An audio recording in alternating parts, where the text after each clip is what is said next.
Go. Bonjour les amis, premier, deuxième cercle. C'est donc notre dernière réunion du semestre et je vais immédiatement passer la parole à Jean-Philippe. Voilà. Bonjour à tous. Nous avons été les uns et les autres amenés à porter un regard sur le parcours que nous avons fait avec les richesses, mais aussi une critique au sens noble du terme de notre manière de procéder. Et c'est pour cette raison que nous n'avons pas voulu vous infliger en début cette épreuve un peu difficile. Voilà. Donc, en fait, nous nous sommes réinterrogés sur la manière dont, vous avez dû le remarquer d'ailleurs à partir des enregistrements, la manière dont chacun prenait de fait la parole et comment ce groupe de lecture était bien un partage et que sans doute est-ce aussi un atelier théologique et nous en avons profité, mais je crois que les attentes de chacun peuvent être différentes parce que nous avons aussi besoin de partager quelque chose de notre foi enraciné dans la chair, comme nous l'avons pu le voir à certains moments. Voilà. Donc, la conduite du groupe, la manière de procéder, livre ou pas livre, thème ou chapitre, c'est des choses qui restent maintenant un peu en éveil en nous. On va continuer un peu à réfléchir pendant ce temps de vacances et on va voir comment, de fait, reprendre une année, soit à partir d'un livre, soit à partir d'un thème. Mais en tout cas, le plus important, nous semble-t-il, parmi les expressions qu'on a pu entendre, c'est que chacun puisse dire quelque chose avec tout ce qu'il est, c'est-à-dire avec ses connaissances, mais aussi avec son manque de connaissances aussi. Mais c'est jamais un manque de connaissances parce que la foi c'est un vécu et le vécu nous apporte une connaissance. Alors je pense qu'on s'est beaucoup réinterrogé sur de fait comment la parole circulait entre nous et comment l'expérience ne pouvait pas être le dernier mot. Même l'expérience d'exégète. Nous sommes les uns et les autres appelés à dire quelque chose d'original dans notre lecture de la parole de Dieu. L'éclairage des exégètes et des théologiens, qu'ils soient d'hier ou d'aujourd'hui, vient seulement pour animer la flamme ou pour apporter un soutien. Mais chacun, quel que soit son parcours, a un droit à la parole, quoi. C'est d'ailleurs ce que nous voulons dans nos communautés habituellement. Et ce serait dommage que dans notre groupe de recherche, on ne tente pas de le mettre en œuvre. Et je peux vous assurer que ça n'a pas été facile de se donner le temps de parole et de découvrir pourquoi il était difficile d'avoir chacun la parole dans le groupe. Voilà. Non pas que chacun soit brimé, mais comment quelquefois on peut être émerveillé par la culture, émerveillé par le raisonnement, émerveillé par autre chose, et que du coup, on bloque une parole qu'on ne peut plus dire. Voilà. Merci. Merci. Peut-être y a-t-il des choses à ajouter, j'ai peut-être non. Bernard. Je crois que la dernière fois, nous avons fait une première méditation du chapitre 20e de Jean. Nous avions décidé d'y revenir, d'autant plus que Jean-Louis a dû nous quitter avant la fin. Je ne sais plus pourquoi, mais peu importe. Non, c'est parce qu'on est arrivé à 1h44 et Voilà. c'était trop long. Ah ben c'était, voilà, ok. Et donc, Jean-Louis, je te passe la parole. Voilà. Merci Bernard, merci Jean-Philippe. Oui, effectivement, en fait, tu nous demandais notre ressenti par rapport au texte. Oui. Et effectivement, bon, je suis dans votre groupe, bon, je suis un agnostique en chemin, et la phrase qui me touche, pour laquelle j'ai vraiment un ressenti, c'est la dernière phrase que je vais vous lire. Donc on est sur Jean 20, c'est le verset 29, et il est écrit, Jésus lui dit, parce que tu m'as vu, tu es convaincu, heureux ceux qui croient sans avoir vu. Et c'est cette phrase que j'ai mis en rose sur mon document, heureux ceux qui croient sans avoir vu. Et comment je peux ressentir en tant qu'agnostique cette phrase? Alors je me suis tourné d'abord vers les béatitudes, parce que les béatitudes, effectivement, heureux ceux qui... Voilà, bien heureux. Et je me suis tourné sur la Bible de Chouraki, et en fait, je m'approprie ce que dit Chouraki. Heureux ceux qui croient sans avoir vu. Chouraki écrit « En marche ceux qui adhèrent sans avoir vu. » En marche ceux qui adhèrent sans avoir vu. Voilà, ça c'est exactement ce que je ressens. Et ça rappelle que nous sommes en devenir. Et je pense que cette phrase « En marche ceux qui adhèrent sans avoir vu », ça colle à mon parcours et à mon cheminement.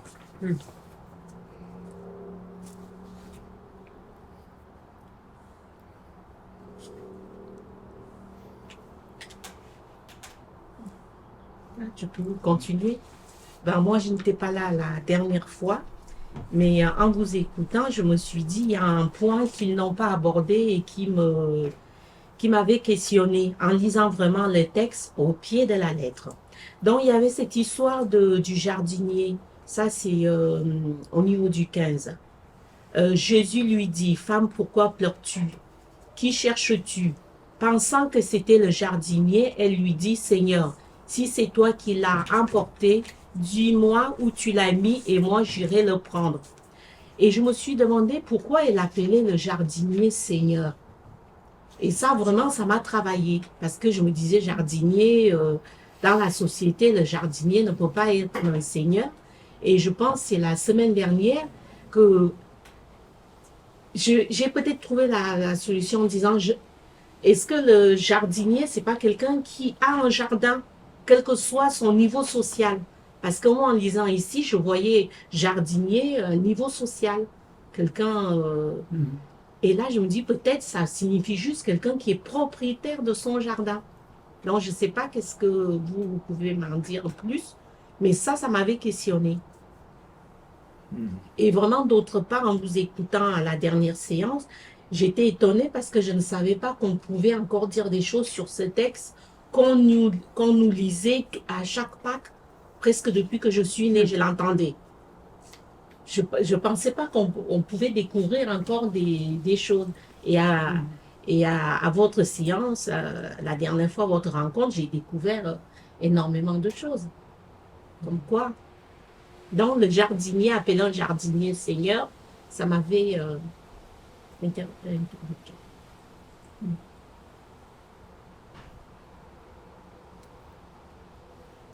Voilà.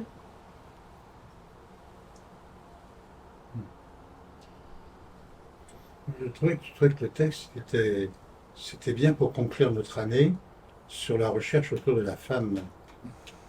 Parce que tout se passe quand même autour des femmes. Hein, et jusqu'au Golgotha, quoi. Enfin, les femmes sont Golgotha, les femmes sont là au tombeau vide, les femmes vont annoncer, etc., quoi. Et je trouve que c'est une interpellation pour nos cultures. Hein. La place de la femme aujourd'hui, regardons de près quand même quelle place on donne aux femmes dans nos églises. Hein. Ce que je trouvais aussi intéressant, c'est quand même des choses, je crois qu'on s'est dites et qui m'ont un peu touché la dernière fois, c'est comment on va de l'étable où il est né au tombeau où il est absent et où Jésus dit on marche. L'humanité qui ne peut pas être seulement avec un début et une fin. Hein, c'est l'invitation à croire en l'immortalité, enfin l'immortalité de notre recherche, de notre personne. On est à un moment, mais on est toujours en quête de nous-mêmes, quoi, en recherche. Et la phrase est qui cherches, que cherches-tu? Que cherches-tu? Et on rejoint quand même un peu tout ce qui tourne autour de la psychanalyse et tout ça. Des fois, dans la foi, on cherche des réponses à des questions qui sont psychanalytiques. Mais la psychanalyse fait partie de la vie. Pourquoi la montrerait-on du doigt? Je trouve que c'est intéressant. Enfin, qui cherche-tu et sort en marche. Et je crois que c'est pour ça que le débat que nous avons eu tout à l'heure est très important.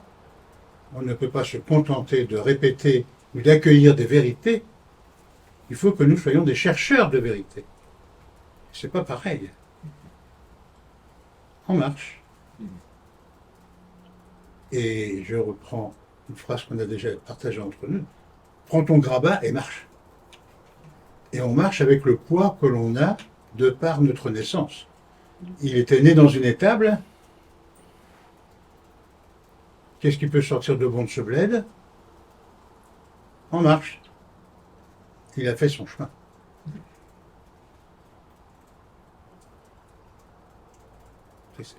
C'est intéressant de terminer l'année là-dessus. À partir des femmes. Mais oui. Tiens, si vous voulez, j'ai fait une petite prière pour Oui. la fin de. Pour la dernière sur les femmes. Vous la lire? Alors, Seigneur Tout-Puissant, nous nous rassemblons aujourd'hui pour la dernière réunion de notre groupe de lecture. Je prie que nos cœurs soient ouverts, remplis de sagesse et d'amour, afin que nous discutions de la place des femmes dans ton Église, ô Dieu. Bénis-nous de ton Esprit Saint, guide-nous en vérité, afin que nous comprenions ton dessein pour l'égalité. Que nous puissions voir au-delà des traditions et des coutumes, et connaître la valeur et le potentiel des femmes dans ton royaume. Seigneur, accorde-nous la grâce de l'humilité, pour connaître les erreurs du passé et changer nos mentalités. Donne-nous le courage de remettre en question les stéréotypes et de travailler ensemble pour une Église plus inclusive.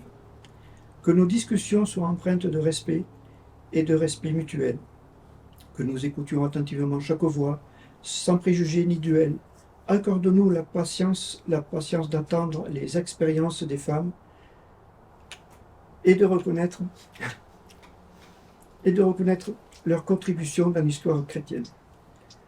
Que nos paroles soient empreintes de compassion et de tendresse, alors que nous cherchons à construire une communauté solidaire et juste.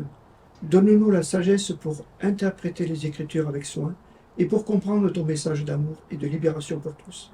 Seigneur, inspire-nous à agir, à faire une différence concrète pour que les femmes puissent exercer leurs dons et talents sans limite. Que nous nous engagions à éliminer toute forme de discrimination et à promouvoir l'égalité et la justice dans notre congrégation. Accorde-nous la force de dépasser les oppositions et les obstacles, de défendre avec fermeté la dignité des femmes sans trembler. Que nous soyons des alliés, soutenant les femmes dans leur lutte, levant nos voix pour la justice et la reconnaissance de leurs vertus. Seigneur, nous te prions de guider les dirigeants de ton Église, qu'ils discernent ta volonté et prennent les décisions justes, qu'ils connaissent l'appel des femmes à servir pleinement. Donc qu'ils reconnaissent l'appel des femmes à servir pleinement et qu'ils ouvrent les portes pour une égalité authentique et réelle. Que cette réunion soit un point de départ, Seigneur, pour une transformation profonde, pour un changement de cœur. Que nous devenions des agents de ton amour et de ton équité, pour que toutes les femmes puissent briller et prospérer en vérité. Au nom de Jésus-Christ, notre Seigneur et notre modèle, nous t'offrons cette prière, cherchant ton esprit qui révèle. Amen. Amen. Amen. Alors, j'ai fait Tout ça est dit. en 3 minutes. J'ai demandé faire une prière de 20 lignes pour la dernière réunion de notre groupe de lecture dont le sujet est la place des femmes dans l'Église. Et ChatGPT m'a fait tout ça. C'est lui qui a fait ça? C'est l'IA. Ouais. Ah, parce Ben, que c'est je me l'exemple suis dit, artificiel. ah oui, Ah. Moi, j'ai posé une question. Hein. oui. Je répète la question que j'ai posée. C'est incroyable. Faire une prière de 20 lignes pour la dernière réunion de notre groupe de lecture dont le sujet est la place des femmes dans l'Église. Et l'intelligence artificielle a fait tout ce que je vous ai lu. Bah, parce que je me disais, mais quelle culture, il est parti chercher des mots, quel poète, J'ai posé les bonnes questions. oui, Ah oui. C'est ça. quelle subtilité. Moi, j'ai pensé à une chose quand tu as dit on marche sans voir, non? Tu as dit croire sans voir. Ça m'a fait penser à la définition de foi dans la Bible que j'essaie de traduire là de hongrois dans ma tête. Donc, croire, ça veut dire avoir l'espérance, mais vous pouvez m'aider si vous vous en souvenez en français, l'espérance dans l'existence des choses que nous ne voyons pas et la certitude de quoi? Oui. L'avoir déjà reçu, de l'avoir déjà. Voilà. Ça part un peu dans ce sens-là. Je vais le chercher, mais si tu arrêtes Ouais, c'est l'enregistrement à l'apôtre l'instant, Paul je vais le qui- chercher sur Il a Internet. écrit en des termes, voilà, qui sont beaucoup plus précis que ce que. Voilà. Je vais le chercher parce que c'est... Et dans la foi, on peut dire aussi la confiance. Mettre sa confiance. Ouais. Ah, ok, j'ai trouvé, donc c'est dans la lettre aux Juifs. Ça existe, lettre aux Juifs? Et Non, les aux Épîtres aux Hébreux. Hébreux. Épître aux Hébreux. Le tout, c'est d'avoir la traduction. Oui, oui. Épître aux Hébreux 11, versets Hébreux. 1 à 3. Et je vais le chercher dans ma Bible en français.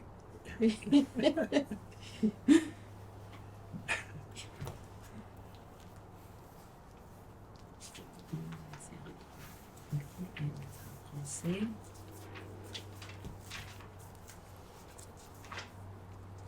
Or, la foi est une ferme attente des choses qu'on espère, une démonstration de celles qu'on ne voit point. Car par elle, les anciens ont obtenu un bon témoignage. Par la foi, nous savons que le monde a été fait par la parole de Dieu, de sorte que les choses qui se voient n'ont pas été faites des choses visibles. Deux choses. Visibles. Oui. Visible. Et après, ça continue. Par la foi, Abel offrit à Dieu un plus excellent sacrifice que Caïn. À cause d'elle, il fut déclaré juste. Dieu rend un témoignage à ses offrandes, et quoique mort, il parle encore par elle. Par la foi, et il continue par la foi. Alors, or, la foi est une ferme attente des choses qu'on espère, une démonstration de celles qu'on ne voit pas. Hébreux chapitre 11.